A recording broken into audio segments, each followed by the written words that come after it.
Bueno, vamos a ver este GeoGebra donde nos va a permitir simular y calcular las ecuaciones de cualquier tipo de movimiento que esté en dos dimensiones, es decir, que esté en el plano. Para ello, le empezaremos introduciendo las condiciones que tendremos para el vector posición, es decir, para su componente X y su componente Y. Vamos a suponer que tenemos para la componente X t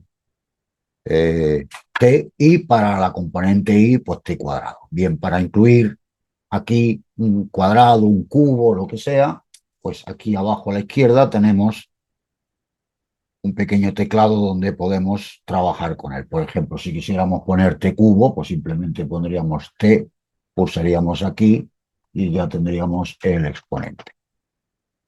¿De acuerdo? Bien, vamos a ponerle el t cuadrado, ponemos la t en este caso y pulsamos sobre el cuadrado. No lo hice bien, ahora sí. Pulsamos sobre la t y después t cuadrado. Y ya tenemos las condiciones del vector posición, es decir, el r de t pues será t y el ri t cuadrado. Vamos a ponerlo aquí y aquí lo tenemos. Tenemos un vector posición donde su componente x vale t y su componente y vale t cuadrado. Evidentemente, esto está fijado entre 0 y 10, puesto que lo máximo de tiempo que yo tengo puesto es hasta los 10 segundos. Bien, como vemos, para t igual a 0, evidentemente el vector será 0, 0. Si nos fuéramos, por ejemplo, a t igual a 1, es decir, transcurrido un segundo, vamos a ponerlo de aquí directamente, ¿eh? Pues evidentemente el punto estaría aquí. Sabemos que si vamos moviendo, el barrido que iría haciendo el punto iría determinando la trayectoria en paramétrica, ¿cierto? Bien, de manera que su vector posición, vamos a poner el vector posición, sería este, y sus componentes X y su componente Y, pues serían estas. De manera que aquí vamos a ponerlo para t igual a 1, por ejemplo, para que sea más sencillo el cálculo, de manera que para t igual a 1 haríamos el r de 1, aquí lo tenemos, con lo cual sería t por 1, 1, t cuadrado sería 1 al cuadrado, sería 1, pues estaría en la posición 1i, 1j, tal y como vemos aquí. Bien, aquí ahora lo que tenemos es expresado el vector posición, expresado, pues bien, pues en coordenadas cartesianas, que es esta, ¿eh? Bien por la definición de vector, donde tenemos que el r de 1 pues será igual al módulo por el vector unitario, de manera que el módulo pues lo calculamos aquí, simplemente pues teniendo en cuenta el triángulo rectángulo que se está formando aquí, como siempre, pues el cuadrado de la hipotenusa será igual a la suma de los cuadrados de los catetos. De manera que, de esta manera, pues tenemos aquí calculado 1 cuadrado, será la raíz cuadrada de 2, 1,41, que es el valor que vale el módulo. Y para calcular el unitario, pues simplemente despejamos de aquí, donde el unitario será el vector dividido entre el módulo del vector posición. Si lo resolvemos, pues nos saldrá 0,71 más 0,71j para el eje Y. Con lo cual ya tenemos determinado también el vector, pues si lo queremos, por su módulo y su vector unitario. Si lo quisiéramos en coordenadas cartesianas, ya digo, lo tenemos aquí, simplemente con sustituir estos valores.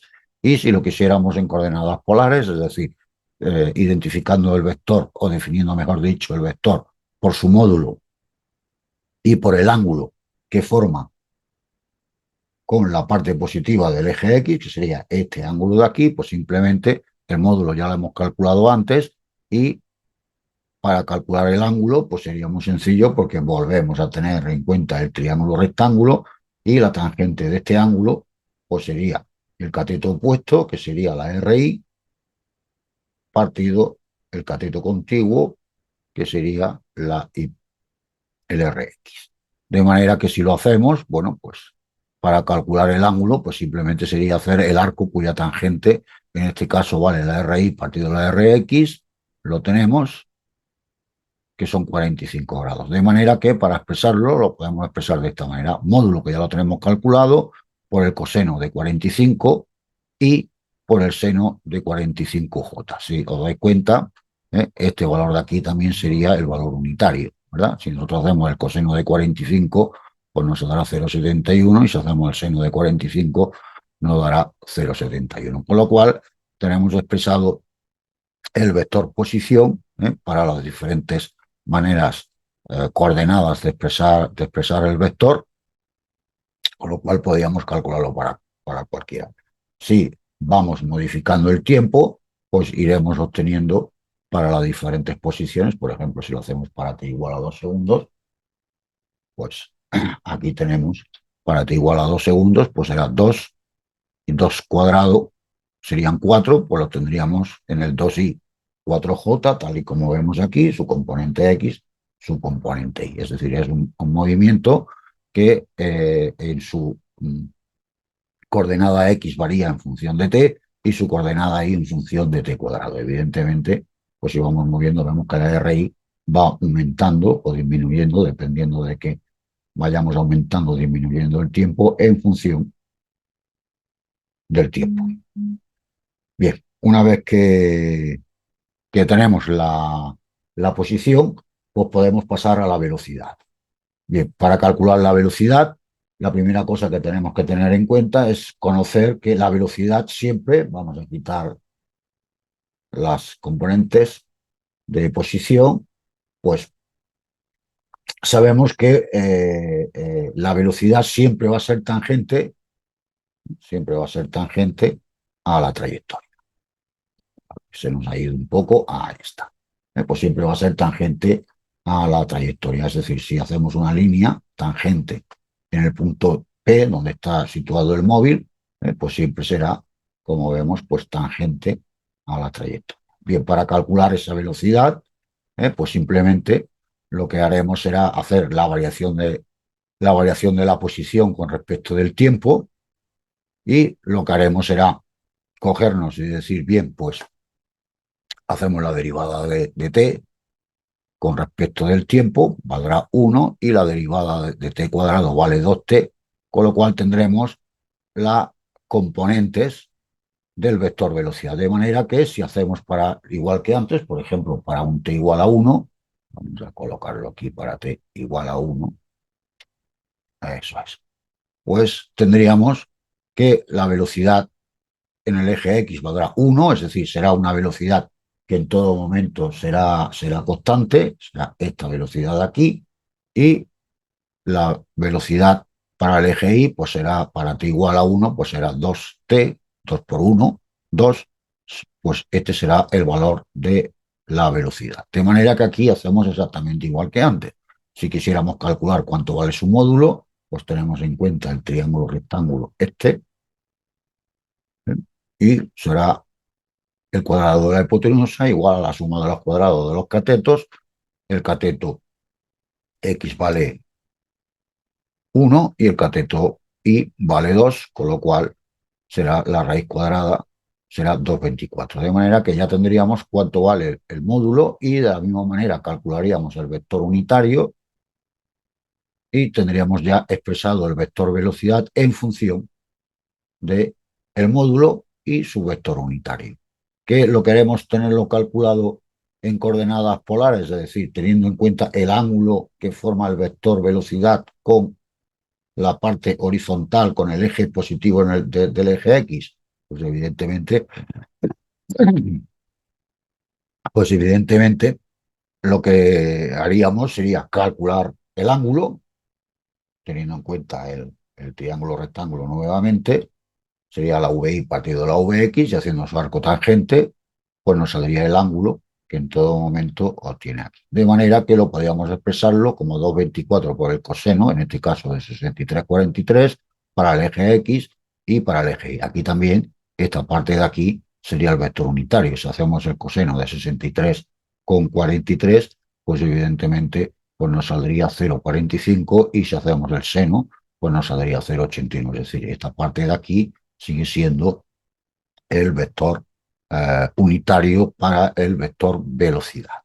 Bien, una vez que tengamos hecho esto, evidentemente vemos que para t igual a 0, para t igual a 0, solo tenemos la componente vertical Vx. A medida que vamos, se ve aquí perfectamente que para t igual a 0, pues x valdría 1, es decir, la velocidad en el eje X en todo momento permanece constante, no varía. Lo que varía sería la VI. A medida que el tiempo va aumentando, la VI va aumentando, pero la Vx no depende del tiempo, con lo cual permanecerá constante. Bien, en cuanto a la aceleración,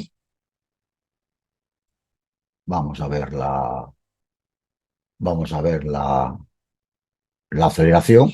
La aceleración, para obtener la aceleración, pues simplemente pues lo que haremos será hacer la derivada de la velocidad con respecto del tiempo. Es decir, la aceleración es la variación de la velocidad con respecto del tiempo, de manera que derivaremos esta parte de aquí. La derivada de 1 vale 0 y la derivada de 2t pues vale 2.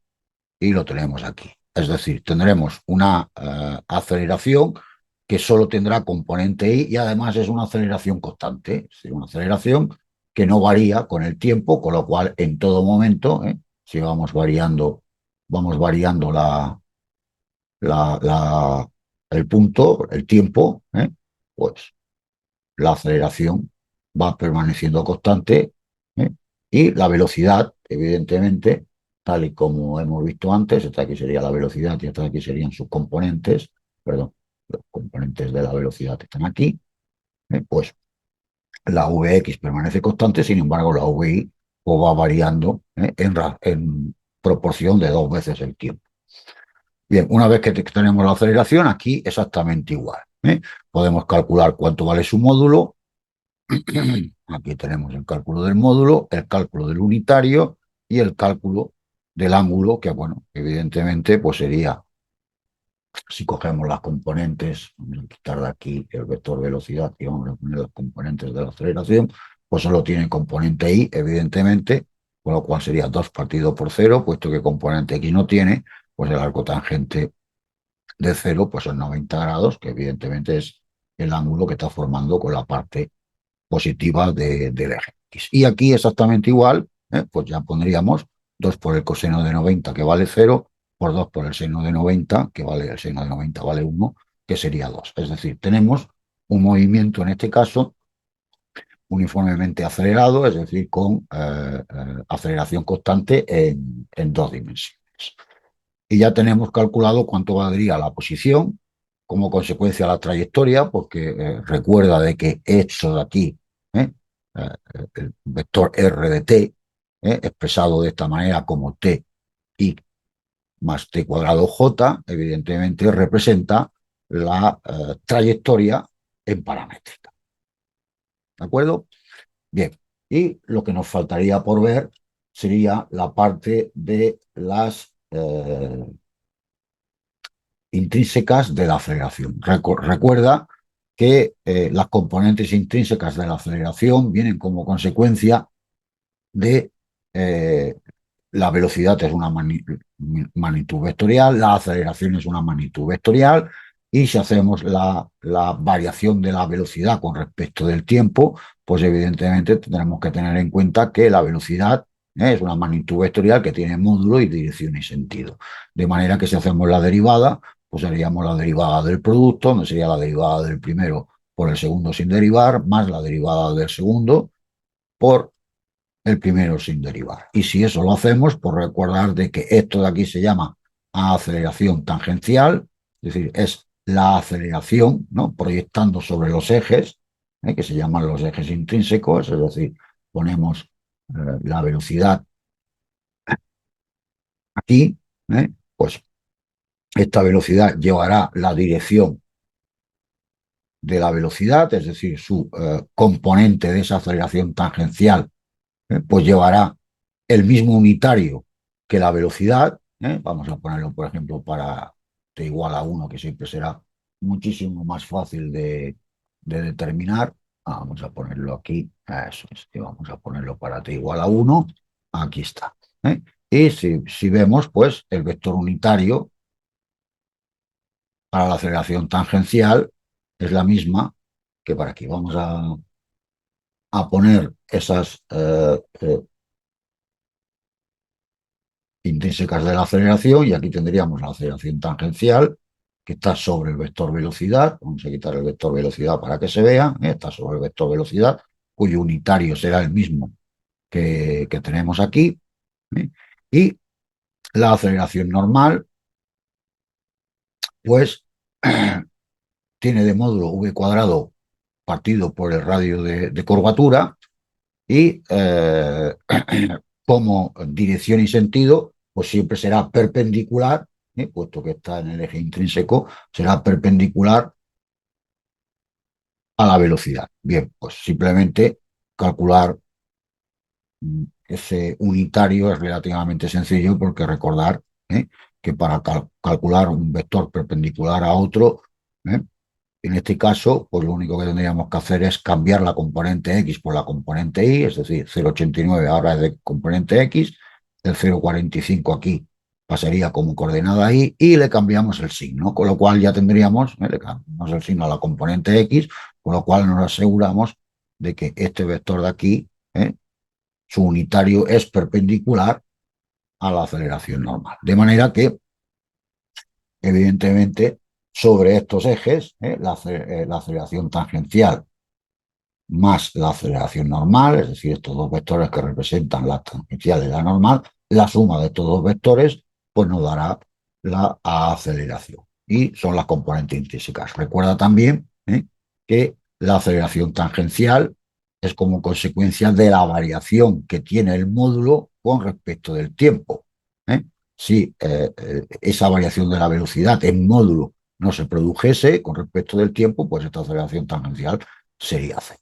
Y la aceleración normal es debida al cambio de dirección del vector velocidad, es decir, al cambio de su vector unitario, es decir, su vector unitario pues va cambiando a medida que el tiempo va cambiando, puesto que aquí está representando una curva. Y aquí tendríamos, pues, en definitiva, cuánto valdría la aceleración tangencial y la aceleración normal.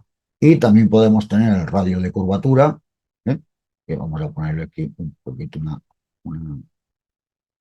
y tenemos el radio de curvatura, donde para calcular el radio de curvatura, aquí lo tenemos, el radio de curvatura sería, vamos a ponerlo que no, ahora, el radio de curvatura pues sería el radio de la curva que va haciendo en todo momento, que como sabéis pues vale despejando de la aceleración normal, aquí de la aceleración normal, pues sería la velocidad al cuadrado, el módulo de la velocidad al cuadrado partido la aceleración normal. Si la pasamos, pues nos sale 0,79. Si observamos ese radio de curvatura, a medida que el tiempo va creciendo, pues también va creciendo el radio de curvatura, puesto que la velocidad va aumentando y va aumentando al cuadrado.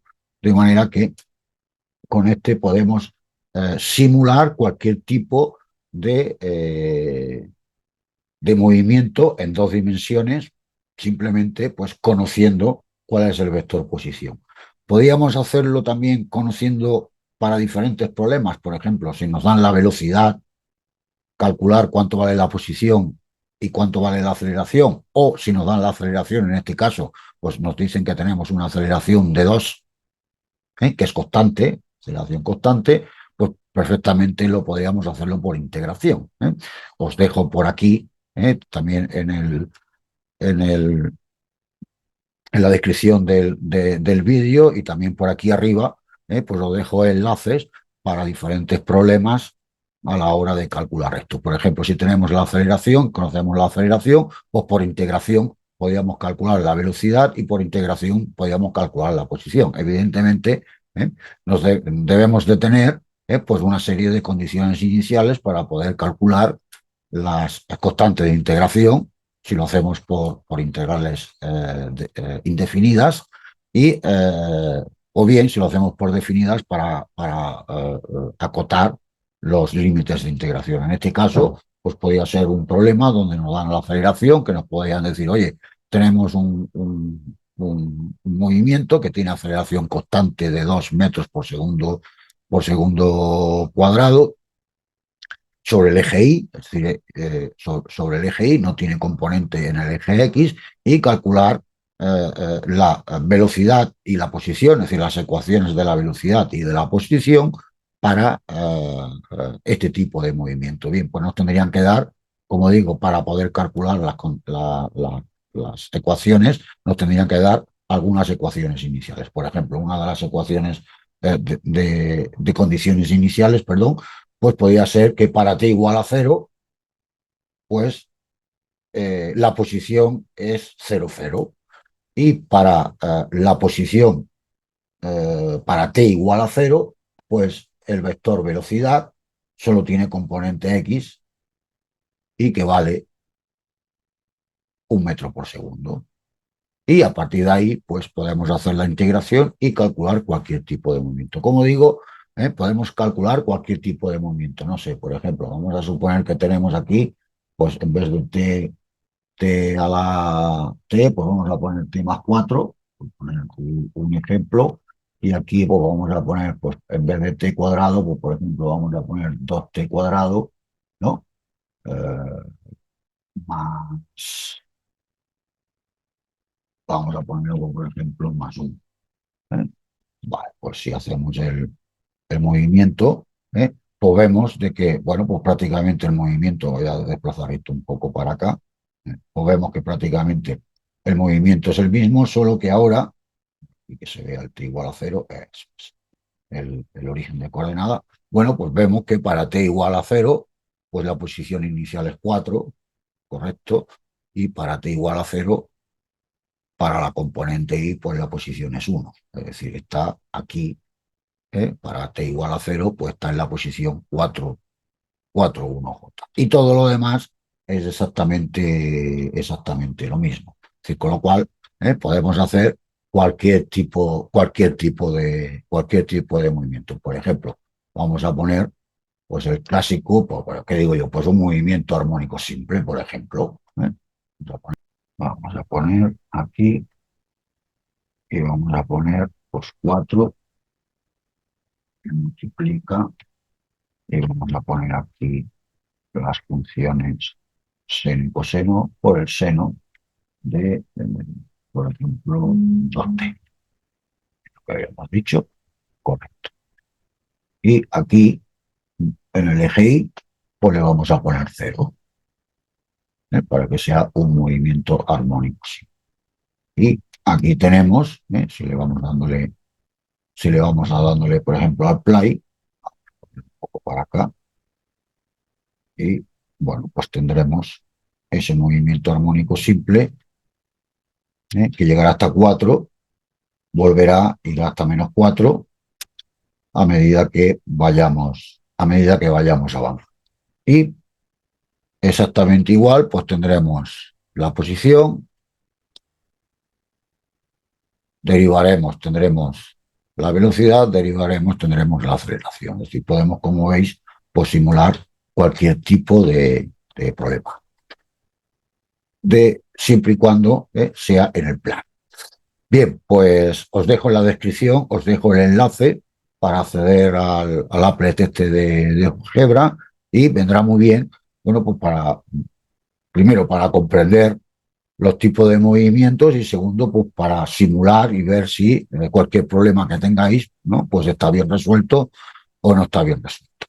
Así que nada, espero que os haya gustado el vídeo. Si os ha gustado, pues os invito a que os suscribáis y le deis a me gusta, y nos vemos en el próximo vídeo. Hasta luego.